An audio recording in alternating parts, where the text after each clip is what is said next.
Yo, what up? Back with another knife review. This time it's the Ontario Rat 1. This is a great knife actually, and I have previously owned this knife in a partially serrated edge. I didn't dig the combo edge quite as much. I really don't like combo edges in general, so I ended up selling that knife. This particular knife is on loan to me right now, but I am definitely tempted to pick it up again after handling it a little bit. So what about the blade? What do I like about it? Definitely not the handle. Ergonomically, the handle is great. It fills the hand there. It's got a little bit left over right at the end, which is pretty cool. But it's heavy, you know. That's one thing that I don't like about this knife. 5 ounces is definitely more than I would like to carry on a daily basis. It doesn't feel like it when you're handling it. It's not you know, absurdly heavy. But when you've got it in the pocket, I just find that it carries heavy, if that makes any sense.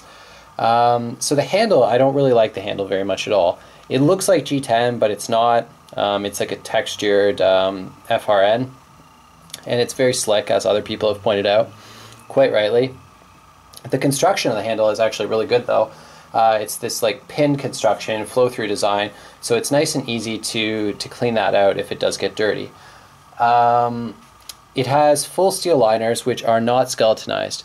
So this kind of reminds me of the Manix in some ways, because it's also like a really nice knife, but it's got that 5 ounce carry weight because they didn't mill out the liners, or they included liners when perhaps they didn't have to.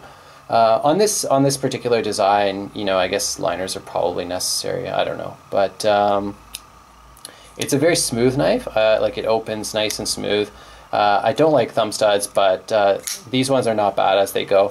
I find that as I try to open it, like, I can't get it to open perfectly every time. I guess, I don't know, maybe if I practice I'll get better, but it's not bad. It's nice and fast, actually. So it's full Torx construction, so you can take it apart. You can swap the pocket clip to all 4 sides, which is pretty cool. I like that. I think that's a nice touch for manufacturers to do. It looks like if you do tip down, it's going to carry deeper than if it's tip up. There is a lanyard hole there, so you could probably get some 550 cord through there, although I think it would be kind of challenging. What else? So the lockup, it's a liner lock, and the lockup is very solid, no blade movement at all.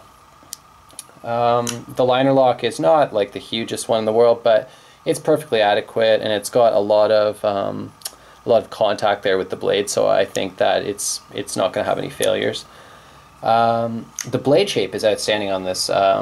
It's sort of a, I don't know what you call this, a drop point, I guess, with a very, very large belly there, which makes it pretty much ideal for every cutting task that you can imagine. The blade steel is AUS 8, which is, I think it's a Japanese steel. And it's very similar to the Chinese 8CR13 MOV, so it's not going to hold its edge forever, but it's a medium quality steel that's pretty decent. The tip on this is, it's going to be a strong tip actually. You can see like how thick the blade is there. So the thickness maintains for pretty much, you know, at least 3/4 of the blade, and it sort of gets a little thinner at the tip there. But by and large, I think that's going to be a pretty strong tip as they go. You can see they've got the logo on there. The Randall's Adventure and Training.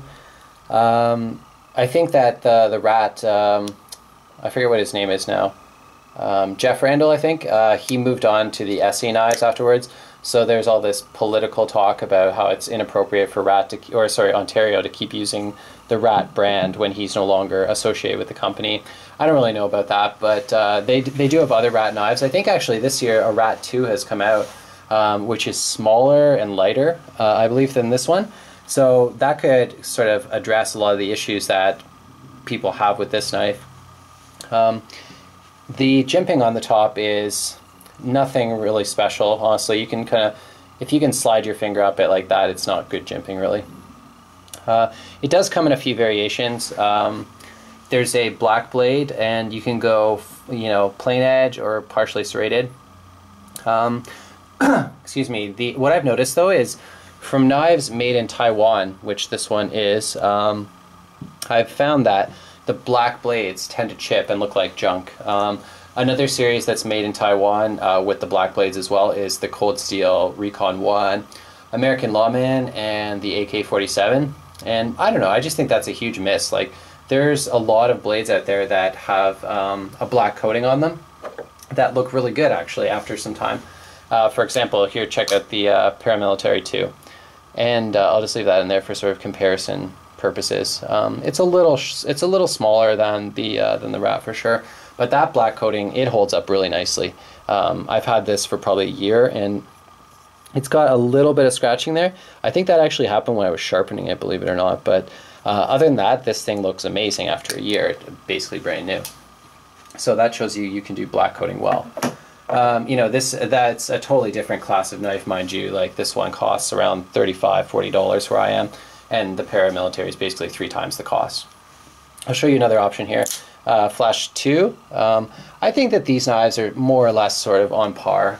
They're both AUS 8, and they both have plastic handles. This one is missing the liners, so it's kind of interesting. Like, they're basically the same size of knife, but this one is pretty much half the weight. I think that's around 3 ounces. It might be a little more, a little less. I don't remember now, but yeah, it's interesting that if you take the liners out, how much that really lightens up the knife.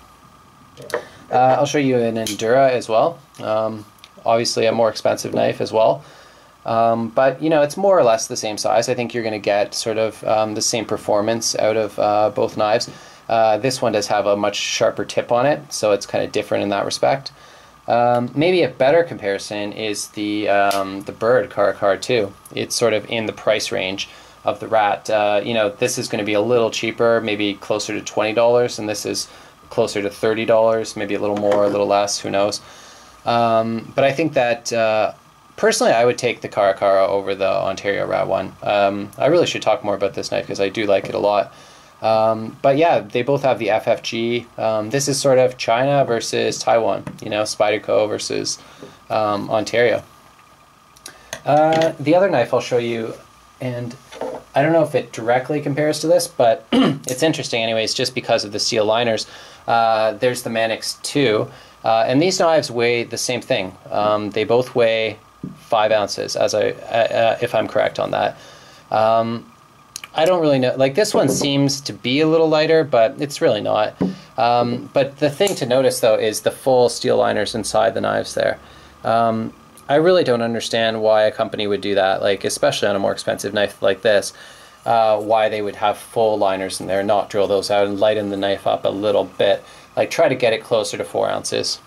I do understand why on this one, because it's cheap and they don't want to spend the extra money to do it, so that's fair. So what else can I say about this knife? I do like it. I did buy it for myself once upon a time, and then I went on to sell it afterwards. After looking at it, I do think it's an excellent value knife. Like, if you only have 40 bucks to spend and you're looking for like a longer blade and you want like a good quality knife, this thing stands up to a lot of punishment. If you ever get the chance, watch Nut Fancy's video where he stabs the cardboard. I think he ties this onto like a broom handle or something. I can't remember what it is now, but he basically makes a spear out of it. And he stabs all this stuff like again and again and again, and he tries to get the lock to fold and it won't. So it's just a very strong knife. Oh, the pocket clip, I didn't talk about that. You know, what is there to say really? It's a standard pocket clip, nothing special. But sometimes nothing special is good. It just means it works, you know. Speed, it's a fairly fast knife, I guess. I don't know. Like I said, I don't really care for thumb studs. It's pretty much my worst deployment method. But it's okay. As thumb studs go, it's not bad. So yeah, overall, I definitely recommend the knife. I did buy it for myself, but I've moved on to other things since then. Thanks for watching.